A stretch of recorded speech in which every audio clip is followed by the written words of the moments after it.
रितेश सभी का स्वागत है। चलिए शुरुआत करते हैं। मैदान सीरीज का एपिसोड नंबर 20 जो है वो आपके सामने है और ये जीके जीएस के ताबूत में अंतिम कील की तरह होने वाला है। हर सवाल को आपको ध्यान से देखना है। क्वेश्चन नंबर फर्स्ट देखिएगा। दंत चिकित्सक पूछूं आपसे, डेंटिस्ट जो होते हैं और जो सेविंग मिरर होता है, सेविंग मिरर और डेंटिस्ट जो है वो किस दर्पण का प्रयोग करते हैं, आपके किस दर्पण का उपयोग करते हैं आपके छापना। ये दोस्तों आपकी जो अवतल दर्पण होता है, जो अवतल दर्पण होता है इसका यूज करते हैं, जिसको हम क्या बोलते हैं, जिसको हम आपके कॉनकेव मिरर कहते हैं। ये भी आपको ध्यान रखना है, ठीक है। अगर दोस्तों पूछूं आपसे, हमारे पास गाड़ी का जो साइड मिरर जो होता है, आपके गाड़ी का जो साइड मिरर होता है इसमें कौन सा होता है, तो इसके अंदर छापना उत्तल दर्पण होता है। ये भी आपको ध्यान रखना है, ठीक है। इसके अंदर कौन सा होता है, इसके अंदर आपके कॉन्वेक्स मिरर होता है। ये भी आपको नोट करना है, ठीक है। अगर दोस्तों हमें बड़ी चीज को छोटी करके देखना हो तो ये वाला लेंस का, ये वाला दर्पण काम में आएगा। अगर ना बड़ी चीज को छोटी करना हो तो ये वाला दर्पण काम में आने वाला है, ठीक है। और तो छोटी को बड़ी करना हो तो हमें ये वाला काम में आने वाला है, अवतल दर्पण काम में आने वाला है। इसको बोलते हैं हम कॉनकेव मिरर कहते हैं, ठीक है। डेंटिस्ट हो गया, सेविंग किरर, सेविंग आपके मिरर हो गया, उसमें हम किसका यूज करते हैं, अवतल दर्पण का यूज करेंगे। आपको ध्यान रखना है, ठीक है। वायु की गति को मापने के लिए यंत्र कौन सा होता है, अरे वायु की गति पूछूं आपसे, मापने के लिए यंत्र कौन सा है, एनीमोमीटर। कौन सा है, एनीमोमीटर जो यंत्र है वो यूज करते हैं किसके लिए, जो वायु की गति होती है उसको मापने के लिए एनीमोमीटर आपको ध्यान रखना है, ठीक है। हास्य गैस पूछूं आपसे, लाफिंग गैस कौन सी, दोस्तों आपके N2O जो होती है ना, N2O, इसको बोलते हैं नाइट्रस ऑक्साइड। क्या बोलते हैं इसको, इसको हम नाइट्रस ऑक्साइड कहते हैं और इसे लाफिंग गैस भी कहते हैं ना। तो नाइट्रस ऑक्साइड कहते हैं इसको, इसे हम लाफिंग गैस कहते हैं, हास्य गैस कहते हैं। आपको ध्यान रखना है ना, N2O लिखते हैं नाइट्रस ऑक्साइड को, ठीक है। भोपाल गैस त्रासदी पूछूं आपसे, भोपाल गैस त्रासदी में किस दोस्तों गैस का उपयोग होता है आपके, देखो इसके लिए हम बोलते हैं, जो भोपाल गैस त्रासदी हुई थी आपको याद होगा 19 दोस्तों आपके 84 की जो भोपाल गैस त्रासदी है, आप याद कीजिए उसमें गैस कौन सी होती है, उसमें गैस थी आपके मिक गैस, है ना। कभी कभी लिखा आता है मिक गैस, कौन सी गैस, आपके मिक गैस होता है आपके मिथाइल आइसोसाइनेट। क्या बोलते हैं इसको, इसे बोलते हैं मिथाइल आइसोसाइनेट गैस बोलते हैं, मिथाइल आइसोसाइनेट कहते हैं। ये भी आपको ध्यान रखना है, ठीक है। तो मिक गैस जो है आपके वो रिलीज होती है आपके 84 की बात है, भोपाल गैस त्रासदी की बात है, मिथाइल आइसोसाइनेट आपको ध्यान रखना है, ठीक है। MIC गैस कहते हैं ना इसको। अर्जुन अवार्ड की वर्तमान इनामी राशि कितनी है, ठीक है। तो अर्जुन अवार्ड याद कीजिए, आपके पहली बार तो शुरुआत कब होती है इसकी, 1961 जो है इसकी शुरुआत होती है अर्जुन अवार्ड की, है ना। सवाल पूछूं आपसे, इसकी वर्तमान दोस्तों इनामी राशि कितनी है, आपके 15 लाख रुपए जो है इसकी वर्तमान इनामी राशि है। और अभी दोस्तों हाल ही में 26 खिलाड़ियों को यह अवार्ड प्राप्त हुआ था, जिसमें 2 खिलाड़ी के नाम, आपको 3-4 खिलाड़ी के नाम नोट कर लेना सबके। एक तो मोहम्मद शमी जो है, इनको दोस्तों अवार्ड मिला है। मोहम्मद शमी आप जानते हो हमारे यहाँ पर सो, मोहम्मद शमी पूछूं आपसे, क्रिकेट जो है उसके खिलाड़ी आपके मोहम्मद शमी, इनको मिला आपके एक दोस्तों। इसके अलावा जो है शीतल देवी को अवार्ड मिला है। शीतल देवी का नाम याद कीजिए, मैंने कहा था आपसे इनके बारे में आपके, कि जो आपके दिव्यांग खिलाड़ी शीतल देवी जो है, पैरा तीरंदाज खिलाड़ी आपके, इनको प्राप्त हुआ है। एक दूसरे इसके अलावा आपके और बहुत सारे नाम है, दिव्य कृति सिंह जो है इनको प्राप्त हुआ है। और लिखिएगा इन्हें जो है आपके ये घुड़सवारी में पाने वाली पहली महिला है, इनका नाम भी आपको नोट करना है, ठीक है। और सवाल पूछूं आपसे कि जो मेजर ध्यानचंद अवार्ड है, जो मेजर ध्यानचंद अवार्ड है, इसकी इनामी राशि कितनी है, तो इसकी इनामी राशि कितनी, 25 लाख रुपए जो है वो इसकी इनामी राशि है। ये भी आपको ध्यान रखना है, ठीक है। तो मेजर ध्यानचंद अवार्ड की इनामी राशि आपके 25 लाख रुपए आपको नोट करना है ना। जुड़वा बहन के नाम से कौन सी दो संस्थान जो है जानी जाती है, आपके जुड़वा बहन पूछूं आपसे, अरे याद कीजिए दोस्तों, IMF और वर्ल्ड बैंक जो है इन्हें जानते हैं, आपको नोट करना है, ठीक है। इंटरनेशनल मॉनेटरी फंड बोलते हैं इसको, अंतरराष्ट्रीय मुद्रा कोष कहते हैं, और इसे हम लोग विश्व बैंक बोलते हैं। क्या बोलते हैं, विश्व बैंक बोलते हैं, ठीक है। क्योंकि दोस्तों दोनों की स्थापना जो है वो कहां पर होती है, 1944 एक सम्मेलन होता है, उसका नाम है ब्रेटन वुड्स सम्मेलन, उसका नाम है। इस सम्मेलन के अंदर जो है अमेरिका के अंदर होता है, इस सम्मेलन में हमारा IMF की स्थापना होती है और विश्व बैंक की स्थापना होती है 1944 में। इसलिए दोस्तों इनको जुड़वा बहन कहते हैं और दोनों का मुख्यालय मुख्यालय कहाँ पर है? दोनों का मुख्यालय जो है वाशिंगटन डीसी जो है तो यूएसए की राजधानी है, यहाँ दोनों का मुख्यालय है। अगर दोस्तों बात करूं मैं किसकी आपकी, अगर मैं आईएमएफ की बात करूं आपसे तो नोट करना, आईएमएफ जो है अगर पूछे आपसे इसमें वर्तमान में 190 देश शामिल हैं और एंडोरा जो है इसका वो नवीनतम देश है, ये भी आपको यहाँ पर ध्यान रखना है, ठीक है। और जो इंटरनेशनल मॉनेटरी फंड पूछूं आपसे कि भाई साहब इसी के दोस्तों आपके एसडीआर जो है वो इसी में शामिल है, स्पेशल ड्राइंग राइट्स बोलते हैं, क्या बोलते हैं इसको? विशेष आहरण मुद्रा कहते हैं, स्पेशल ड्राइंग राइट्स कहते हैं, ये भी आपको ध्यान रखना है, ठीक है। इसे विशेष आहरण मुद्रा कहते हैं, स्पेशल ड्राइंग राइट्स कहते हैं। इसमें डॉलर, इसमें पाउंड, इसमें येन, इसमें युवान और इसमें इसके अलावा जो आपकी यूरो करेंसी जो है वो शामिल है। भारत की करेंसी जो है वो इसमें शामिल नहीं है, ठीक है। अगर पूछूं आपसे विश्व बैंक, नोट करना आपके विश्व बैंक जो है इसके वर्तमान अध्यक्ष कौन है? अजय बंगा साहब जो है इसके वर्तमान अध्यक्ष हैं, ये भी आपको ध्यान रखना है, ठीक है। आगे चलिएगा, नेक्स्ट क्वेश्चन, कांग्रेस के लखनऊ अधिवेशन के अध्यक्ष कौन थे? याद कीजिए आपके कांग्रेस का लखनऊ अधिवेशन कब होता है? 1916 के अंदर होता है और इसके अध्यक्ष कौन थे? अंबिका चरण मजमूदार जो है वो इसके अध्यक्ष थे ना, तो अंबिका चरण मजमूदार पूछूं आपसे, ये इसके अध्यक्ष थे, इनका नाम आपको नोट करना है, ठीक है। 1916 के अंदर लखनऊ अधिवेशन हुआ था।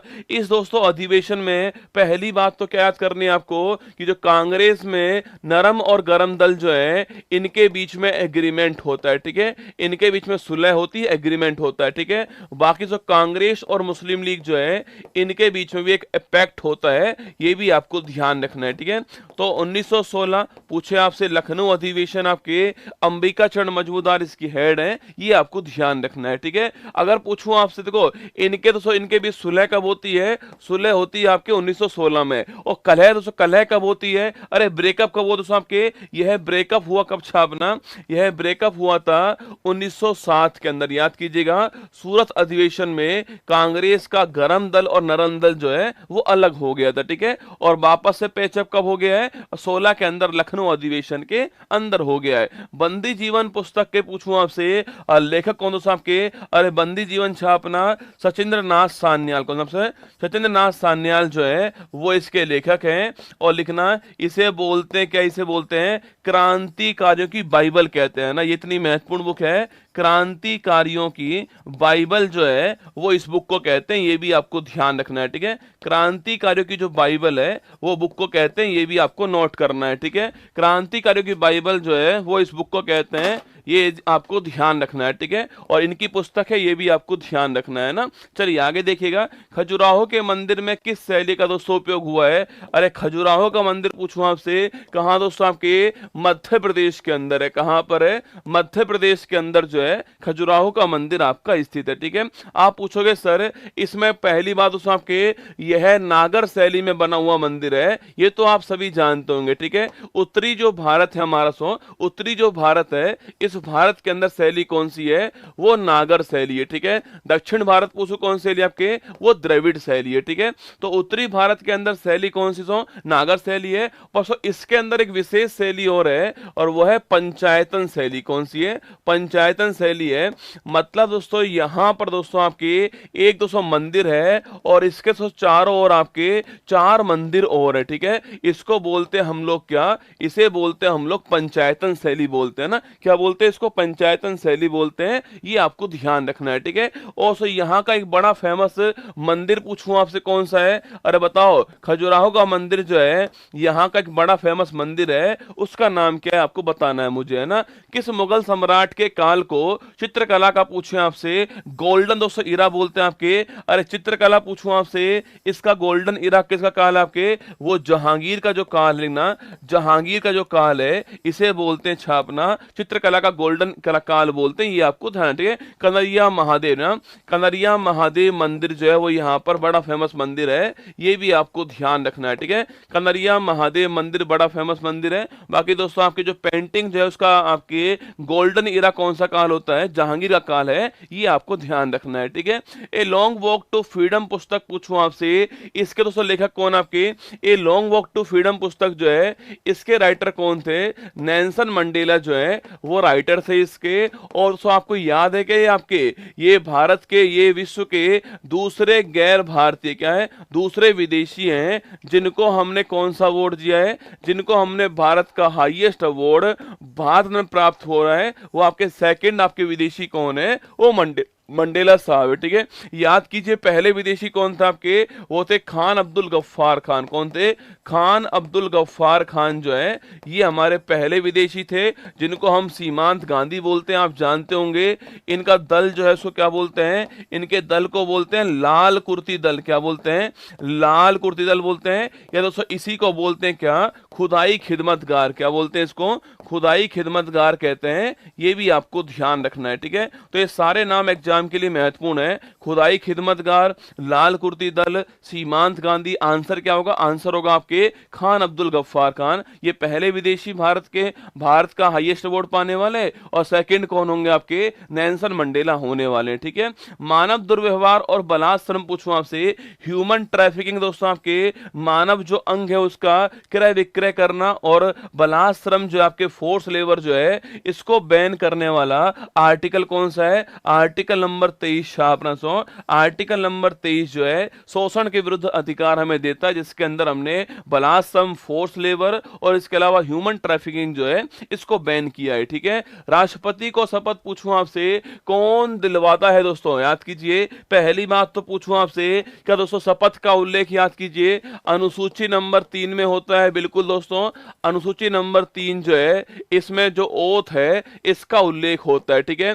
पर इसमें 3 लोगों की जो ओथ शपथ है उसका उल्लेख नहीं है। राष्ट्रपति, राज्यपाल और उपराष्ट्रपति, इन तीनों का शपथ जो है वो इन्हीं के दोस्तों अनुच्छेद के अंदर लिखा हुआ है, ठीक है। याद कीजिए अगर पूछूं आपसे राष्ट्रपति जो है इसकी शपथ की बात करूं मैं आपसे, आर्टिकल कौन सा है? आर्टिकल नंबर 60 है। कौन सा है? आर्टिकल नंबर 60 हो गया, ठीक है। उपराष्ट्रपति पूछूं आपसे, इसकी जो शपथ है इसका उल्लेख किस आर्टिकल में? आर्टिकल नंबर 69 हो गया, ठीक है। और पूछूं आपसे जो हमारा जो राज्यपाल जो है इसकी जो ओथ है इसका उल्लेख किस आर्टिकल में? तो आर्टिकल नंबर 159 हो गया है। ये तीनों आपको ध्यान रखने हैं, ठीक है। 60, 69, 159 राष्ट्रपति, उपराष्ट्रपति, राज्यपाल की शपथ जो है इसका दोस्तों उल्लेख है। अगर सवाल पूछूं आपसे राष्ट्रपति को शपथ दिलवाने वाला कौन होगा? ये भारत का मुख्य न्यायाधीश जो है वो होने वाले, ठीक है। चीफ जस्टिस ऑफ इंडिया दोस्तों होने वाले, ठीक है। उपराष्ट्रपति पूछूं आपसे, राष्ट्रपति होगा शपथ दिलाने वाला, ठीक है। और जो राज्यपाल दोस्तों आपके, इसको जो आपके स्टेट जो है उस हाई कोर्ट लिखना, उच्च न्यायालय का जो मुख्य न्यायाधीश होंगे वो शपथ दिलाने वाले हैं राज्यपाल को। ये आपको ध्यान रखनी है, ठीक है। तो ये तीनों बातें बहुत ही महत्वपूर्ण बातें हैं एग्जाम के लिए कि अनुसूची 3 के अंदर जो है, अनुसूची 3 के अंदर राष्ट्रपति, उपराष्ट्रपति, आपके राज्यपाल की जो शपथ है उसका उल्लेख नहीं है, बाकी सारी है, ठीक है। बाकी मैंने कहा राष्ट्रपति के लिए आर्टिकल 7 है, 60 है, उपराष्ट्रपति के लिए आर्टिकल 69 है और राज्यपाल के लिए आर्टिकल नंबर 159 आपको ध्यान रखना है, ठीक है। पानीपत का तीसरा युद्ध पूछूं आपसे, पानीपत कहां पर है? हरियाणा के अंदर पानीपत है, आप जानते हो, ठीक है। अगर पूछे आपसे पानीपत तो थर्ड युद्ध जो है वो पहली बात कब हुआ था आपके? ये 1761 के अंदर हुआ। कब हुआ है? 1761 के अंदर जो है पानीपत का थर्ड दोस्तों युद्ध होता है। और किसके बीच होता है आपके? मराठा वर्सेज अहमद शाह अब्दाली जो है इनके बीच में युद्ध होता है। और आप जानते हो इस युद्ध में आपके मराठा जो है आपके वो इसमें हारते हैं। इनकी दोस्तों हार होती है इसमें और इनकी आपकी इसकी जीत होती है। और ये आपको नोट करना है 1761 का पानीपत का थर्ड युद्ध था, मराठा वर्सेज अहमद शाह अब्दाली के बीच होता है। मराठा इसमें हारते हैं और अहमद शाह अब्दाली इसमें जीतता है। ये आपको ध्यान रखना है ना। ब्रिटिश भारत में पहली जनगणना कब दोस्तों शुरू होती है? अरे याद कीजिए, पूछूं आपसे सेंसस पूछे आपसे, शुरुआत कब होती है इसकी? 1772 के अंदर जो है मेयो का कार्यकाल के अंदर पहली बार जो है सेंसस हुआ था। ये आपको नोट करना है, ठीक है। और 1872 पूछूं आपसे, और 1881 पूछे, नोट करना आपके। इस काल में रिपन का जो काल था आपके, इसमें लिखना, इसमें दशकीय आधार पर, वैज्ञानिक आधार पर जनगणना की शुरुआत होती है, ठीक है। 1872 के अंदर आपके मेयो का कार्यकाल था, उसमें पहली बार जनगणना होती है ना। और 81 के काल में लिखना आपके रिपन का जो काल था आपके, उसमें 10 के आधार पर हर 10 वर्ष के बाद में होगी, ये आपके शुरुआत होती है, ठीक है। सवाल पूछूं आपसे कि विश्व में पहली बार, पूछे आपसे, विश्व में पहली बार जनगणना जो है वो कहां पर होती है, ये और छाप दीजिए आप लोग, है ना। वर्ल्ड में पहली बार सेंसस पूछूं आपसे, वो किस देश में हुआ है, ये आपको बताना है, ठीक है। बाकी दोस्तों आप जानते हो 2011 पूछूं आपसे, याद कीजिए, आवर सेंसस आवर फ्यूचर क्या है, आवर सेंसस आवर फ्यूचर जो है वो इसकी थीम थी, याद कीजिएगा। चंद्रमौली साहब जो है जनगणना आयुक्त थे, ये आपको ध्यान रखना है, ठीक है। वर्ल्ड की पहली सेंसस पूछूं आपसे कहां पर होती है, याद करना आपके, वर्ल्ड में पहली बार जनगणना कहां पर, आपके स्वीडन के अंदर होती है, ये आपको ध्यान रखना है, ठीक है। वर्ल्ड में पहली बार यहां पर होती है ना। लौटते हुए मानसून में लौटते हुए मानसून से किस तट पर, पूछूं आपसे, बारिश दोस्तों होती है आपके। लौटता हुआ मानसून मतलब क्या हो गया है, मतलब उत्तर पूर्वी मानसून हवाएं क्या है, उत्तर पूर्वी जो मानसूनी हवाएं, उसको बोलते हैं हम लौटता हुआ मानसून, ठीक है। उत्तर पूर्वी मानसूनी हवाएं जो होती है, जो नॉर्थ ईस्ट हमारी जो आपकी विंड है, हवाएं, उनको हम बोलते हैं लौटता हुआ मानसून, ठीक है। और आता हुआ मानसून कौन सा होता है, दक्षिण पश्चिम जो हवाएं होती हैं आपके, दक्षिण पश्चिम जो हवाएं होती हैं, मानसूनी जो हवाएं होती हैं, इसको बोलते हैं हम आता हुआ मानसून, ठीक है। साउथ वेस्ट जो आपकी विंड होंगी, इनको हम बोलते हैं आता हुआ मानसून जो है। और लौटता हुआ मानसून कौन सा होता है, उत्तर पूर्वी जो हवाएं आपके लौटता हुआ मानसून होता है, ठीक है। सवाल पूछूं आपसे, इससे दोस्तों कहां पर बारिश होती है आपके, इससे भारत के अंदर तमिलनाडु का जो कोरोमंडल जो कोस्ट है, यहां पर इससे बारिश होती है, ये आपको नोट करना है, ठीक है। तमिलनाडु पूछूं आपसे, यहां कोस्ट का नाम क्या सो, यहां जो कोस्ट लिखना आपके, उसे बोलते हैं कोरोमंडल कोस्ट, यहां पर आपके लौटते हुए मानसून से बारिश होती है। महत्वपूर्ण सवाल आपके सामने यहां पर, ठीक है। आगे देखिए नेक्स्ट सवाल, अंडमान निकोबार में कौन कौन सी ट्राइब्स जो हैं, जनजातियां पूछूं आपसे, पाई जाती हैं, ठीक है। याद कीजिए दोस्तों आपके अंडमान निकोबार पूछूं आपसे, अरे कौन कौन सी ट्राइब है आपके, सैम्पेन ट्राइब, कौन सी सो, शैम्पेन ट्राइब है। इसके अलावा पूछूं आपसे ओरांग ट्राइब, कौन सा सो, ओरांग ट्राइब है। इसके अलावा पूछे आपसे जारवा, कौन सी, जारवा ट्राइब छापना, सैम्पेन, ओरांग, जारवा। निकोबारी कौन सी है, निकोबारी ट्राइब छापना, यहीं पर रहती है आपके। तो ये चार बड़ी महत्वपूर्ण ट्राइब हैं, इन चारों का नाम, एक सेंटलीज और लिख लो, कौन से आपके साथ, सेंटलीज जो है वो भी यहीं पर रहती है, आपको ध्यान रखना है, ठीक है। ये सारी ट्राइब आपके एग्जाम के लिए बड़ी महत्वपूर्ण होंगी, लिखिएगा सैम्पेन, ओरांग, जारवा, निकोबारी, सेंटलीज, ये 4-5 नाम आपको पक्का पक्का याद करने हैं, ठीक है। अभी दोस्तों हाल ही में आप जानते हो क्या, अभी दोस्तों हाल ही में इलेक्शन दोस्तों हो रहे हैं, और इस इलेक्शन में पहली बार क्या है, पहली बार अपना वोट कास्ट करने वाली कौन है, पहली बार अपना वोट कास्ट करने वाली सैम्पेन ट्राइब है, ये भी आपको ध्यान रखना है, ठीक है। तो सैम्पेन, ओरांग, जारवा, निकोबारी, सेंटलीज, ये 4-5 ट्राइब के नाम आपको नोट करने हैं ना। भूकंप की जहां से उत्पत्ति होती है, उस स्थान को क्या बोलते हैं आपके सो, जहां दोस्तों भूकंप की उत्पत्ति होती है ना, मान लो आपके यहां दोस्तों भूकंप की उत्पत्ति होती है ना, भूकंप की जो उत्पत्ति है यहां पर होती है। और दोस्तों पहली बार भूकंप जो है आपके, वो यहां हमें लिखना आपके, क्योंकि हम तो यहां पर रहते हैं आपके। तो भूकंप का झटका जो है वो पहली बार महसूस कहां पर होता है, पहली बार महसूस यहां पर होता है, ठीक है। तो इस स्थान को बोलते हैं आपके, जहां उत्पत्ति होगी उसे हम बोलते हैं फोकस, क्या बोलते हैं, उसे हम फोकस कहते हैं। और जहां भूकंप का पहली बार एहसास होता है उसको हम बोलते हैं एपी सेंटर, क्या बोलते हैं, इसे एपी सेंटर कहते हैं, ठीक है।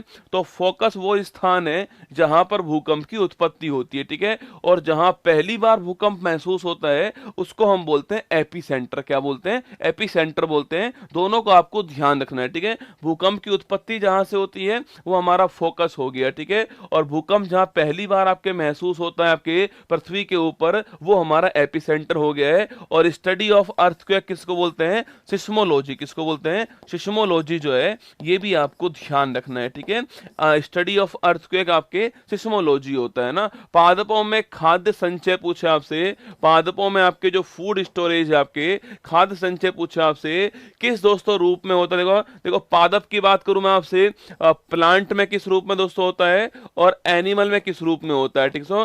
प्लांट जो है इसमें छापना आपके, प्लांट जो है इसमें जो आपके फूड स्टोर होता है वो आपके किसके रूप में होता है? वो लिखना आपके स्टार्च के रूप में, किसके? स्टार्च के रूप में होता है, ठीक है। एनिमल में किस रूप में होता है? ग्लाइकोजन के रूप में होता है, ठीक है।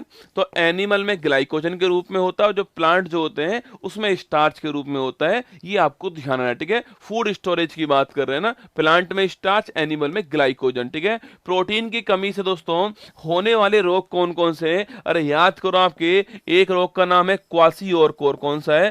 क्वासियोरकोर रोग होता है एक तो, क्वासियोरकोर हो गया है, और एक है मेरास्मस। कौन सा है? मेरास्मस रोग जो है ये हो गया है, ठीक है। तो सवाल पूछूं आपसे, जो प्रोटीन है उसकी कमी से कौन से रोग होंगे? क्वासियोरकोर और मेरास्मस होगा। और जो प्रोटीन जो है लिखना आपके, ये एमिनो एसिड जो है इसका बहुलक होता है, ठीक है। प्रोटीन जो है वो एमिनो एसिड जो है इसका बहुलक होता है, ये भी आपको ध्यान रखना है, ठीक है। प्रस्तावना को कब स्वीकार किया गया, ठीक है। अरे प्रस्तावना पूछूं आपसे, प्रस्तावना रसगुल्ला याद कीजिए, इसको हमने कब पेश किया था? 13 दिसंबर 1946 को संविधान सभा की 5वीं जो बैठक होती है इसमें हमने पेश किया था, ठीक है। 13 दिसंबर की तारीख थी, संविधान सभा की 5वीं बैठक थी। 9 तारीख को पहली, 10 तारीख को दूसरी, 11 को तीसरी, 12 को चौथी और 5वीं कब होती है? आपके 13 तारीख को होती है, ठीक है। और हमने इसे स्वीकार कब कर लिया? 22 जनवरी 1947 छापना, इसको हमने स्वीकार कर लिया, ठीक है। सवाल पूछूं आपसे, प्रस्तावना पूछूं आपसे, प्रेम्बल पूछूं आपसे, इसकी दोस्तों ये सबसे पहली बार किस देश के संविधान में शामिल होती है? यूएसए। कहां पर? यूएसए जो है यहां पर ये पहली बार शामिल होती है, ठीक है। और सवाल पूछूं आपसे, हमारी जो प्रस्तावना जो है उसकी जो भाषा है वो हमने कहां से ली है? ऑस्ट्रेलिया जो है यहां से हमने इसकी भाषा ली है, ये भी आपको ध्यान रखना है, ठीक है। जो प्रस्तावना की जो भाषा है वो हमने कहां से ली है? ऑस्ट्रेलिया से ली है, ये भी आपको नोट करना है, ठीक है। और पहली बार कहां शामिल हो? पहली बार जो यूएसए है वहां शामिल होती है प्रस्तावना, ये भी आपको नोट करना है ना। एशिया की सबसे लंबी नदी पूछूं आपसे, कौन सी दोस्तों? आपके वो नदी कौन सी है? यांगटीसी नदी छापना सबसे लंबी नदी है और चीन देश के अंदर स्थित है, ये भी आपको नोट करना है, ठीक है। इसी दोस्तों नदी पूछूं आपसे, इसी किनारे पर कौन शहर है? संघाई शहर जो है वो इसी किनारे पर है, ये भी आपको ध्यान रखना है, ठीक है। यांगटीसी नदी पूछे आपसे, चीन के अंदर है, इसको हम एशिया की सबसे लंबी नदी बोलते हैं। वर्ल्ड की कौन सी वर्ल्ड की नदी कौन सी? आपके नील नदी। कौन सी है? वर्ल्ड की सबसे लंबी नदी आपके नील नदी है। और आप जानते हो दोस्तों, मिस्र जो देश है इसे हम बोलते हैं नील नदी का वरदान। क्या बोलते हैं? नील नदी का वरदान कहते हैं, ये भी आपको ध्यान रखना है ना। आगे देखिए, अष्टदिग्गज पूछे आपसे, अष्टदिग्गज और अष्टप्रधान दोस्तों किसके दरबार में थे, ठीक है। दो हैं आपके सामने ना। अष्टदिग्गज दोस्तों अलग होते हैं और अष्टप्रधान अलग होते हैं ना। अष्टदिग्गज की बात करूं आपसे, ये तो किसका? आपके ये कृष्णदेव रॉय जो है इनके दरबार में थे। विजयनगर के अंदर छापना, इनके दरबार में कौन थे? अष्टदिग्गज थे, ठीक है। आपको दोस्तों याद होगा, अरे कृष्णदेव रॉय पूछूं आपसे, वंश कौन सा इनका? तुलु वंश है। कौन सा वंश है? तुलु वंश है, ये भी एग्जाम में खूब पूछते हैं आपसे। इनका दोस्तों वंश कौन सा है, ठीक है। इनकी फेमस बुक पुस्तक कौन सी है? आमुक्तमाल्यदा। कौन सी है? आमुक्तमाल्यदा जो है वो फेमस पुस्तक है, ये भी आपको ध्यान रखना है, ठीक है। अरे विजयनगर पूछूं आपसे, अरे याद कीजिए दोस्तों, इसकी स्थापना करने वाले कौन थे? हरिहर बुक्का। कौन थे? हरिहर बुक्का जो है वो इसकी स्थापना करने वाले, ठीक है। अगर तो पूछूं आपसे, अष्टप्रधान पूछूं आपसे, ये कहां दोस्तों? आपके ये थे छापना आपके छत्रपति शिवाजी महाराज जो है इनके दरबार में अष्टप्रधान थे, ठीक है। इसमें दोस्तों एक तो कौन था? आपके पेशवा था, जो कि प्रधानमंत्री, कौन, पेशवा मतलब सो प्रधानमंत्री हो गया है, और एक सुमन था आपके जो कि विदेश मंत्री था, कौन था, जो कि विदेश मंत्री था। ऐसे 8 पोस्ट थी, है ना, ऐसे दोस्तों 8 मिनिस्ट्री की पोस्ट थी, इनको बोलते हैं हम लोग अष्ट प्रधान कहते हैं, ठीक है, ये भी आपको नोट करना है ना। पेशवा प्रधानमंत्री, सुमंत आपके कौन सा हो गया, विदेश मंत्री हो गया, है ना। भूमध्य सागर की कुंजी पूछूं आपसे, किसे बोलते हैं आपके, की ऑफ मेडिटेरियन सी कौन सी आपके, वो है जिब्राल्टर, कौन सा आपके, जिब्राल्टर संधि जो है इसे बोलते हैं क्या हम आपके, की ऑफ मेडिटेरियन सी बोलते हैं, ये भी आपको नोट करना है, ठीक है, जिब्राल्टर को ना। बीसीजी का टीका पूछे आपसे, किस दोस्तों रोग में आपके, किस रोग के इलाज में होता है। देखो बीसीजी की फुल फॉर्म क्या होती है, बैसिलस कोलमेट गुरिन, क्या होती है, बैसिलस कोलमेट गुरिन जो है वो इसकी फुल फॉर्म होती है। और पूछूं आपसे कौन सा रोग है, आपके टीबी जो रोग होता है, आपके टीबी या फिर क्षय रोग जो होता है, इसमें इसका काम आता है छापना सो। और टीबी या क्षय रोग की बात करूं मैं आपसे, पहली बात दोस्तों आपके बैक्टीरिया से होने वाला रोग हो गया आपके, इसमें जो हमारे लंग्स जो होते हैं ना, जो फेफड़े जो होते हैं आपके, वो प्रभावित दोस्तों होते हैं। और टीबी पूछूं आपसे, जीवाणु की खोज करने वाला कौन है, रॉबर्ट कोच छापना, ये खोज करने वाला, इनका नाम भी आपको ध्यान रखना है, ठीक है। बाकी दोस्तों इसके लिए पूछूं आपसे, टीबी हारेगा देश जीतेगा, पूछे टीबी हारेगा देश जीतेगा 2025 आपको ध्यान रखना है, ठीक है। बाकी तो टीबी तो पूछूं आपसे, इसके लिए एक पोर्टल लॉन्च किया, उसका नाम क्या है, निश्चय पोर्टल, क्या नाम है इसका, निश्चय पोर्टल इसका नाम है, ये भी आपको ध्यान रखना है ना। बैसिलस कोलमेट गुरिन आप नोट कीजिए, ये टीबी का दोस्तों टीका है, वैक्सीन है ना। भारत में कुल कितने हाई कोर्ट दोस्तों वर्तमान में, भारत में पूछूं आपसे, सो वर्तमान में कितने आपके, भारत में वर्तमान में 25 हाई कोर्ट है, ये आपको नोट करना है, ठीक है। भारत में वर्तमान में 125 हाई कोर्ट है, और नवीनतम सो हाई कोर्ट कौन सा है, वो है अमरावती, कौन सा है, नवीनतम हाई कोर्ट कौन सा है, वो सो अमरावती हाई कोर्ट जो है वो नवीनतम हाई कोर्ट है। अगर दोस्तों आपको याद हो, याद कीजिए 1861 दोस्तों आपके गवर्नमेंट ऑफ इंडिया दोस्तों एक्ट जो आया था, इसके तहत दोस्तों 3 हाई कोर्ट की स्थापना हुई थी। हाई कोर्ट याद कीजिए, बॉम्बे हाई कोर्ट की स्थापना होती है, इसके अलावा पूछूं आपसे कलकत्ता हाई कोर्ट की स्थापना होती है, और इसके अलावा आपके जो मद्रास हाई कोर्ट है इसकी स्थापना होती है, ठीक है। और सो इसके बाद में याद कीजिए 5 साल बाद में आपके इलाहाबाद हाई कोर्ट जो है इसकी भी स्थापना होती है, ये भी मैंने आपसे कहा था, ठीक है। बाकी अभी वर्तमान में 25 हाई कोर्ट हमारे पास में, अमरावती जो आपके नवीनतम आंध्र प्रदेश हाई कोर्ट है, कुल 25 हाई कोर्ट आपको ध्यान रखने हैं ना। ब्रिटिश भारत में बंगाल के पहले गवर्नर जनरल कौन, पूछूं आपसे, अरे याद कीजिए, ब्रिटिश भारत में बंगाल के पहले गवर्नर जनरल पूछे आपसे, बंगाल के पहले गवर्नर कौन थे, बंगाल के पहले गवर्नर जो क्लाइव साहब कौन थे, क्लाइव साहब जो पहले गवर्नर, ठीक है। बंगाल के पहले गवर्नर जनरल कौन थे आपके, ये थे वॉरेन हेस्टिंग्स, कौन थे, वॉरेन हेस्टिंग्स जो है वो पहले गवर्नर जनरल, ठीक है। भारत पूछूं आपसे, भारत के पहले कौन थे, ये थे आपके कैनिंग साहब, कौन थे, कैनिंग साहब भारत के पहले, ठीक है। और भारत के पहले वायसरॉय कौन थे, तो भारत के पहले वायसरॉय जो है वो कौन थे छापना, ये भारत के, सॉरी ये लिखना आपके, ये कैनिंग नहीं आपके, विलियम बेंटिंग कौन थे, भारत के पहले गवर्नर जनरल विलियम बेंटिंग थे। और भारत के पहले वायसरॉय कौन थे, कैनिंग साहब जो है भारत के पहले वायसरॉय। चारों फैक्ट आपको ध्यान रखना है, ठीक है। पुष्प के मादा भाग पूछूं आपसे, इसे तो क्या बोलते हैं आपके, सो जो फूल है उसका, सो जो मादा जननांग जो होता है इसको क्या बोलते हैं, देखो पुरुष वाले क्या बोलते हैं, अरे पुरुष के लिए एंड्रोवर्ड है ना, पुरुष के लिए क्या होता है, एंड्रोवर्ड होता है आपके, तो एंड्रोशियम पूछूं आपसे, ये पुरुष वाले को बोलते हैं, ठीक है। अरे मेल वाला कौन सा, मेल वाला हो गया आपके एंड्रोशियम, कौन सा है, इसको पुमंग कहते हैं, क्या बोलते हैं, पुमंग कहते हैं, ठीक है। तो मेल वाला एंड्रोशियम हो गया, मेल वाला एंड्रोशियम हो गया है। और सो फीमेल वाला कौन सा हो गया आपके, फीमेल वाला छापना आपके गाइनोशियम, कौन सा हो चुका है, गाइनोशियम हो चुका है। इसे हम हिंदी में क्या बोलते हैं, इसे हम हिंदी में छापना गाइनोशियम जो है इसको हिंदी में क्या बोलते हैं, रसगुल्ला। अरे बताओ, पुष्प का पूछे आपसे, फीमेल वाला पार्ट गाइनोशियम हो गया है, और मेल वाला पार्ट कौन सा हो गया है, एंड्रोशियम हो गया है। ये दोनों आपको ध्यान रखने हैं, ठीक है। बंगाल का पहला गवर्नर क्लाइव है, पहला गवर्नर जनरल हेस्टिंग्स है, बंगाल का पहला, भारत का पहला बेंटिक है, और भारत का पहला वायसरॉय है। ये